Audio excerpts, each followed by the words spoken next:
There was a time when the entire world dreamed in chrome and steel, when Made in America wasn't just a label stamped on a product, it was a statement. It meant power, innovation, and an unapologetic kind of ambition. For decades, American cars weren't just vehicles. They were the undisputed kings of the road and the envy of the globe. So, what happened? How did the giants of Detroit go from setting the pace to desperately trying to keep up? This is the story of how American cars lost their way. Coming out of World War II, the American auto industry was an unstoppable juggernaut.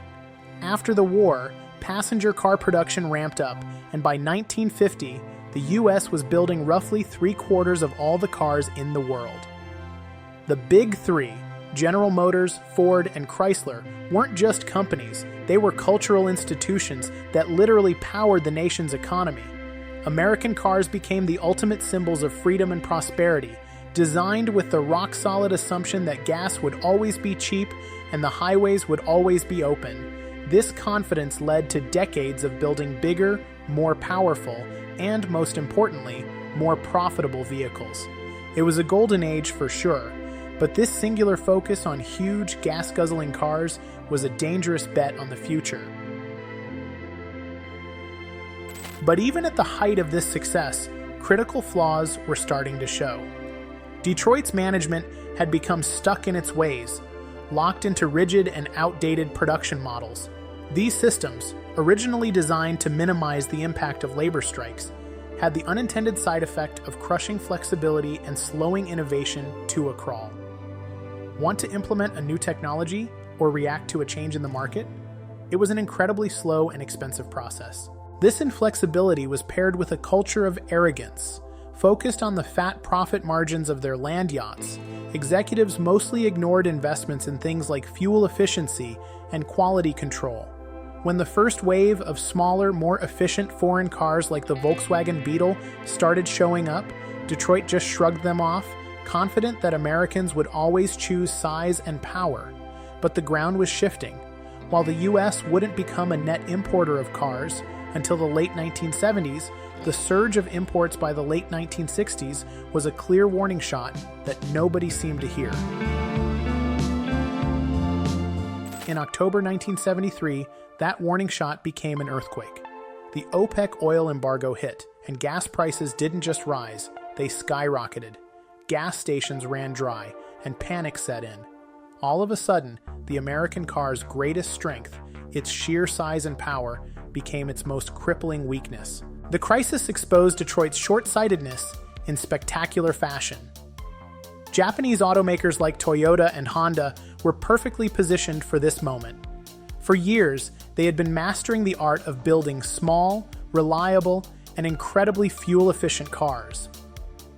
While American manufacturers scrambled to figure out how to downsize, Japanese brands flooded the market with the exact cars that panicked American consumers were now desperate to buy. It was the right car at the right time, and it would change the industry forever. But it wasn't just about the gas mileage.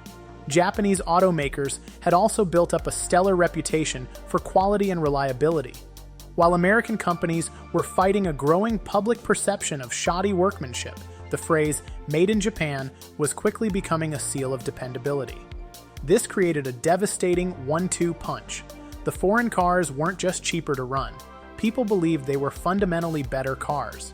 American automakers tried to fight back, launching their own compact cars, but many of these early attempts were rushed and poorly made. This only made things worse, cementing the idea that Detroit just couldn't compete on quality.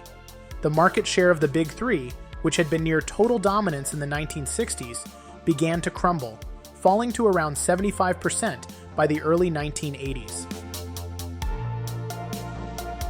The consequences were brutal.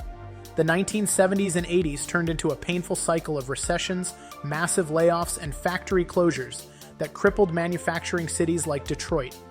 This wasn't a single event, but a slow, agonizing downward spiral that went on for decades. The very industry that had built the American middle class was now a symbol of its decline. It all came to a head in the 2008 financial crisis. General Motors and Chrysler, titans of a bygone era, were on the brink of total collapse. They were saved only by a massive government bailout, a final humiliating admission that the kings of the road had completely lost their way. The story of the American auto industry is a powerful lesson in what happens when you get too comfortable and ignore the world changing around you. Today, the American auto industry is in the middle of a radical reinvention, pouring billions into electric vehicles and new technologies to try and reclaim its innovative spirit. But the shadow of past failures is long. The journey from global dominance to near collapse was driven by a series of catastrophic decisions made at the very top. It's a stark reminder that no industry, no matter how powerful it seems, is safe from the forces of innovation.